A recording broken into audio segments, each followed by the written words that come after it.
Traffic jam আপনারা দেখেছেন সমস্যা কি হয়, একের পর এক শহরের মধ্যে দিয়ে আমাদের আজকে যে কথাগুলো আমরা বলছি, পানি নিষ্কাশন, ড্রেনেজ ব্যবস্থা, রাস্তাঘাট, ট্রাফিক জ্যাম।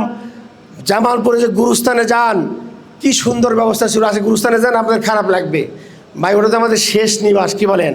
ওন ইনকাম আছে, পৌরসভা ইনকাম হয়, যায় কোথায় ইনকাম, এগুলো কীভাবে ব্যয় করা হয় কেউ জানে না। সুতরাং এই জবাবদিহিতামূলক পৌরসভা গঠন করার জন্যে আপনারা আমাকে যে দায়িত্ব দিয়েছেন, যদি নির্বাচিত আপনারা করেন, ইনশাল্লাহ পাই পাই করে হিসাব জনসমক্ষে প্রকাশ করে দেওয়া হবে কোন টাকা কোথায় যায়, কীভাবে ব্যয় হয়। এই ক্ষেত্রে কি আপনারা রাজি আছেন? যদি থাকেন হাত তুলে দেখান। শক্তিশালীভাবে এই পৌরসভাকে আদর্শ পৌরসভা গঠন করার জন্যে আমরা কাজ করব, এবং শুধু ভোট দেব না, ভোটের দিন পাহারা দিয়ে ভোট কেন্দ্রে ফলাফল ঘোষণা করা পর্যন্ত আমরা রেজাল্ট ময়দান ছাড়বো না, ভোট কেন্দ্র দখল করে আমাদের ফলাফল ছিনিয়ে আনবো আপনারা। সুতরাং এই ওয়াদা যদি আপনারা করেন, আপনাদের সাথে আমি আছি। অন্যথায় যেভাবে ভোট ছিনতাই করে নিয়ে যায় সেই ঘটনাই ঘটবে, আমরা সেটা দেখতে চাই কি বলেন? চাই না। আমি আপনাদের আর দুটি কথা বলবো, যেহেতু মাগরিবের সমাপ্তাসন্ন। আজকে যুব সমাজ, এই জামালপুরের যুব সমাজ, আপনারা জানেন আমি একটি রাজনৈতিক পরিবারের সন্তান। আমার বাবা মুসলিম লীগের সেই যখন মুসলিম লীগ ন্যাশনাল গার্ড ছিল তার সদস্য ছিল। আমার মামা ছিল কাছারিপাড়ার দীর্ঘদিনের আইয়ুব খানের বেসিক ডেমোক্রেসির মেম্বার। এই শহরে আমার জন্ম, খেলাধুলা, আমি জেলা স্কুলের ছাত্র, আশেক মাহমুদ কলেজ, তারপর ঢাকা বিশ্ববিদ্যালয়ে গেছি। প্রতি রাস্তাঘাট সব কিছু আমি চিনি, যারা রাজনীতি করেন তারা আমার অনেকেই বন্ধুবান্ধব।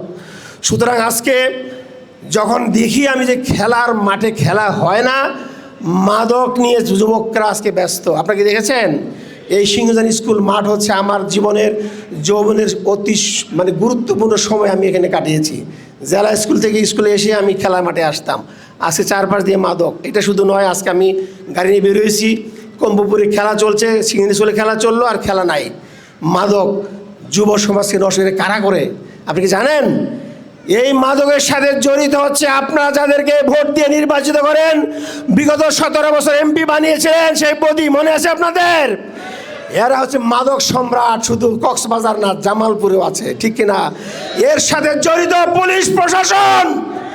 এই বর্ডার দিয়ে মাদক ঢুকে জামালপুর দিয়ে সারা বাংলাদেশ ছড়িয়ে যায়, আমাদের যুব সমাজকে নষ্ট করে দিচ্ছে তারা। বর্ডারের চারপাশ দিয়ে তারা মাদকের কারখানা তৈরি করেছে।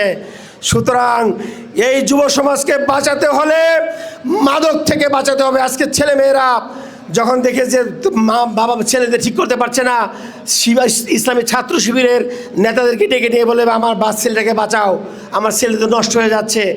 ইসলামী ছাত্র শিবির হচ্ছে এমন একটি সংগঠন যার শুরু থেকে আমি এর সাথে জড়িত। আমি জানি চরিত্র গঠনের ক্ষেত্রে তারা কাজ করছে, দেশ গঠনের ক্ষেত্রে কাজ করছেন, দেশ বিদেশে তারা ছড়িয়েছে, সারা বাংলাদেশ, পৃথিবী জুড়ে তারা কাজ করছে। আমরা চাই এই যুব সমাজকে মাদক মুক্ত করতে, তাদের শিক্ষার সংস্কার করতে, কারিগরি শিক্ষার সম্প্রসারণ করতে, আজকে স্কুলগুলোতে চরিত্র বিধ্বংসী কাজগুলো সেগুলো বন্ধ করার জন্য যতটুকু চেষ্টা আমরা করব। এবং একই সাথে যুবকদের চাকরি সহ আপনি সবচেয়ে বড় সমস্যা দুটি, আমাদের ইপিজেড হয়েছে, চালু হয় নাই। আমি ব্যক্তিগতভাবে ঢাকায় থেকে, আপনারা এখানে যেহেতু সবাই জানেন, ইবনে সিনা ফার্মাসিউটিক্যালের এই জায়গাটা 16 বিঘা জায়গা তাদেরকে দেওয়া হয়েছিল, সমস্ত পাস করা হয়েছে, প্রধানমন্ত্রীর কাছে ফাইল গিয়েছে, ইন্ডিয়ান এমবেসি থেকে তারা ফোন করে দিয়েছে যে তাদের নিরাপত্তার জন্য হুমকি। আমাকে ইবনে সিনার এমডি সাহেব, চেয়ারম্যান সাহেব ডেকে বললেন, মুজিব তোমার এলাকায় আমরা ইবনে সিনা দিয়ে দিচ্ছি, তুমি যুবকদের চাকরি ব্যবস্থা করো। আমি তো মহা আনন্দে এসে বিরাট কাজ করা শুরু করলাম। হঠাৎ করে দেখি প্রধানমন্ত্রী ফাইলে সাইন করে নাই, সেই ইবনে সিনা চলে গেছে শ্রীপুরে। আজকে আমি কাজ করছি ইপিজেড নিয়ে। ইপিজেড যদি চালু হয়ে যায়, আমাদের সর্বপ্রথম আমরা বলবো দাবি 70% যুবকদের জামালপুর থেকে রিক্রুট করতে হবে, আর যারা এক্সপার্ট বাড়ি থেকে নিয়ে আসবেন। আমাদের নকশিপল্লী ধ্বংস করে দেওয়া হয়েছে, আপনারা জানেন। এই প্রজেক্টটা ইউনূস সরকার বাতিল করে দিয়েছে ষড়যন্ত্রের মাধ্যমে। আমাদের নারী সমাজ তারা ক্ষুদ্র কুটির শিল্প, আমাদের এই জামালপুরের নকশিকাঁথা, আমি ব্যক্তিগতভাবে জানি কানাডা, আমেরিকাতে শোরুম আছে আমাদের এই জামালপুরের নকশিকাঁথার, কিন্তু এটা আজকে সম্প্রসারিত হয় না। এটা জিআই হয়েছে, জিআই আপনারা বোঝেন, জিআই হয়েছে, এটা আমরা ইন্টারন্যাশনাল, আমরা এটা নিয়ে পেয়েছি, এটা জামালপুর, আমরা গর্বিত। এই জন্য আমাদের নারী সমাজ কাজ পাচ্ছে না, এটাকে চালু করার জন্য চেষ্টা করব। সর্বোপরি যেহেতু সময় কম, মাগরিবের নামাজ অত্যাসন্ন, আমি বলবো এই যে পানি নিষ্কাশনের জন্য খাল খনন সহ আদর্শ একটি পৌরসভা যদি গঠন করতে হয়, আমাদের সর্বপ্রথম জামাত যে স্লোগান দিয়েছে, সৎ লোকের শাসন, দায়িত্ব গ্রহণ করার যে মানসিকতা, এই জবাবদিহিতামূলক অনুভূতি নিয়ে যারা নির্বাচিত হবে তারা হবে দেশের খাদেম, তারা এই সমস্যার সমাধান করবে। কিন্তু 55 বছর যারা করেছে, লুটেপুটে খেয়েছে, সন্ত্রাস চাঁদাবাদির সাথে তারা জড়িত ছিল, এখনও সেই পথে তারা অগ্রসর হচ্ছে। আমরা প্রতিবাদ চাই এবং 5ই আগস্ট ছাত্ররা রক্ত দিয়ে কথা প্রমাণ করেছে। আমরা বিগত দিনে বলেছি সংবিধান সংস্কার করতে হবে এবং দুঃখজনকভাবে বিএনপি তার নির্বাচনী ইশতেহারে 1 নম্বরে বলেছিল নির্বাচনের সংস্কার তারা করবে, সংবিধান সংস্কার করে সেখানে তারা বাদ দিয়েছে। বিচার ব্যবস্থা পৃথকীকরণ বাদ দিয়ে দিয়েছে, তারা গুম কমিশনের রিপোর্ট বাদ দিয়ে দিয়েছে। আন্দোলন আবার শুরু হবে যদি ওই জুলাই সনদ বাস্তবায়ন করা না হয়, যদি সন্ত্রাস চাঁদাবাজ নির্মূল করার জন্যে আমরা ঐক্যবদ্ধ না হই, 5ই আগস্টের মতো যদি আমরা ঐক্যবদ্ধ না হই, এই সন্ত্রাস চাঁদাবাজি অবস্থা দূর হবে না। আমরা একটা সংস্কার চাই, নতুন রাজনৈতিক বন্দোবস্ত চাই, দেশের শান্তি শৃঙ্খলা নিয়মানুবর্তিতা ফিরিয়ে আনতে চাই, ভালোবাসা, দেশপ্রেম, মহব্বত, পরস্পর উপকারের বাংলাদেশ গড়ে তুলতে চাই। আমরা জামালপুর পৌরসভা শাখা থেকে শুরু করবো ইনশাআল্লাহ।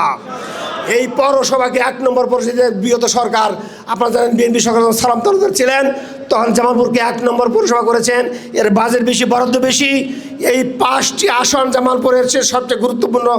এই পৌরসভা হচ্ছে আমাদের গুরুত্বপূর্ণ। এটাকে একটা মডেল পৌরসভা হিসেবে গড়ে তুলে বাংলাদেশের কাছে দৃষ্টান্তমূলকভাবে উপস্থাপন করতে চাই। এটাই হচ্ছে সৎ লোকের শাসনের পৌরসভা, এটাই হচ্ছে আদর্শ পৌরসভা, যেখানে কাজ করলে, ওয়াদা করলে আমরা পালন করি, মানুষের সেবক হয়ে সমস্যাগুলো সমাধান করতে চাই। এই ধরনের লোক যদি সর্বাবস্থায় দেওয়া হয়, দায়িত্ব দেওয়া হয়, ইনশাল্লাহ বাংলাদেশকে সিঙ্গাপুর বানিয়ে ছাড়বো ইনশাআল্লাহ। এবং সৎ লোক যদি দায়িত্ব পালন করে দেশের সমস্যা সমাধান হবে, এছাড়া হবে না। সকলে ধন্যবাদ। আসসালামু আলাইকুম রহমতুল্লাহ। আমি আপনাদের কাছে ক্ষমা চাই এই জন্য। আমরা আবারও বলছি।